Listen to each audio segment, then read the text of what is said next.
Hi guys, update ko lang kayo kasi marami pa ding nagtatanong kung ano nangyari sa asawa ko. Ayan, yung last upload ko kanina is yung desisyon yun na sobrang hirap. Kasi nga, binigyan ako ng option ng doktor na 3. So, option ko is yung number 2. Kasi nga, yung number 1 is kailangan butasan yung dito niya tsaka dito para sa pagkain. Pero sabi ng doktor kahit butasan pa yung dito at saka dito, wala rin kasi nga wala ng oxygen yung utak niya. Kasi gusto ko pa siya ikip. Pero sabi ng doktor, pareho lang kaming mahihirapan. Kasi nga wala na nagka-infection na yung lungs niya, na complicated siya kahit wala naman siyang wala siyang, kasi healthy yun si Michael healthy person. Walang maintenance. Wala siyang mga sakit-sakit, wala. So, nung dinala na sa ospital, ayun, nung tumagal, nagka-complicated. Yung kidney niya hindi na nag-function. Tapos yung second option is tanggalin yung ventilator sa mouth niya. Tapos hayaan na lang siya na hayaan na lang yung kusa siyang huminga. And then yung pangatlo is tatalhin siya sa sa another facility na long-term facility. Mas mahirap kasi parang mercy killing yung gagawin sa kanya, like doon lang siya palaging natutulog, hindi injeksyonan ng para pangpakalma. Ang hirap guys. So yun, humingi ako ng opinion sa kapatid, mga anak ng asawa ko, ano bang gagawin ko. So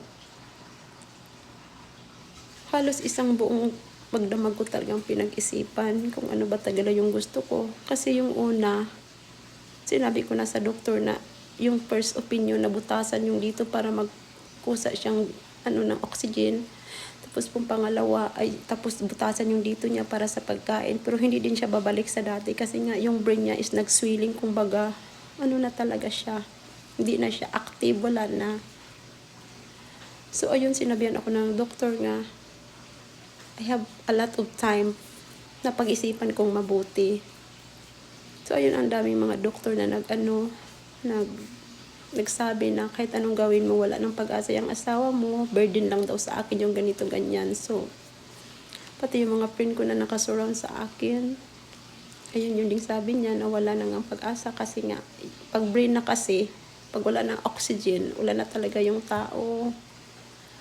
So ayun, kanina tinanggal yung tinanggal yung ventilator niya.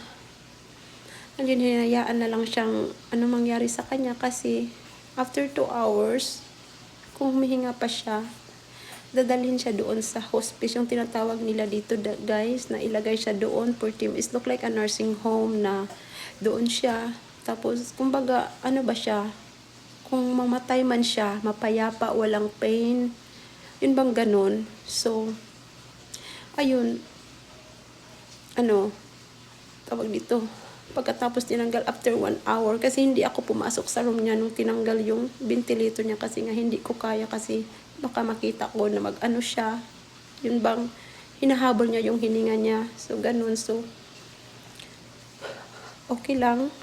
And then sabi nung kasama ko, puntahan ko dun sa loob para kausapin ko after ng niya, oxygen niya, yung ventilator. So ayun, kinausap ko yung asawa ko, nag-thank you ako, nagpasalamat ako sa lahat-lahat.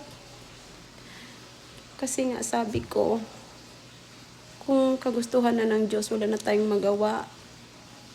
So kahit masakit, ayun, tinanggap ko. Mga 30 minutes siguro ako doon sa kanya, nag-usap kami. Yun nga, sobrang sakit. Kasi ang hirap.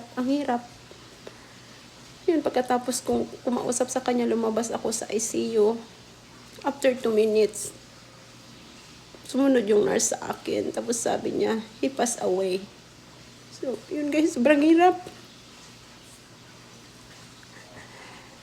Sobrang hirap kasi nga, wala akong relatives. Yung mga, yung mga nakapaligid sa akin, mga kaibigan, yung tumutulong sa akin. Sila yung napapalakas ng loob ko, hindi ko alam anong gagawin ko. May mga anak pa ako, hindi ako nagda-drive.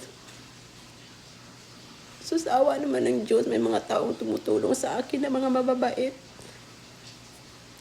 So yun, ayun, pagkatapos, umuwi na ako dito kasi nga, hindi ako pwede magtagal doon sa ospital. So, ayun, marami pang proseso na gagawin kung ano sa kanya. Hindi ko pa alam. Update ko kayo guys kung anong susunod. Hindi ko talaga alam. Salamat sa mga ng prayer. Maraming salamat po sa inyong lahat.